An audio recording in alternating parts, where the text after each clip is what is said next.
ఏపీలో వైసీపీ నేతల అరాచకాలు ఒక్కొక్కటిగా బయటపడుతున్నాయి. అధికారంలో ఉన్న 5 ఏళ్లు ప్రత్యర్థులపై చేసిన తప్పుడు ఆరోపణలు ఇప్పుడు వెలుగులోకి వస్తున్నాయి. అనపర్తి ఎమ్మెల్యే నల్లమిల్లి రామకృష్ణారెడ్డిపై 5 ఏళ్లుగా వైసీపీ నేతలు చేసిన తప్పుడు ఆరోపణలు ఇప్పుడు రుజువులతో సహా బయటపడుతున్నాయి.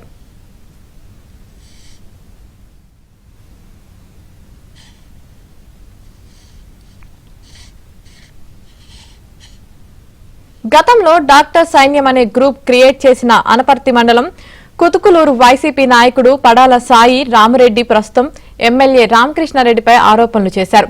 పడాల సాయి ఇంటి ఎదుట నిరసన తెలిపిన గ్రామ సర్పంచ్ శ్రీనివాసరెడ్డి తప్పుడు ఆరోపణలు చేసినందుకు ఎమ్మెల్యే రామకృష్ణారెడ్డికి క్షమాపణలు చెప్పారు.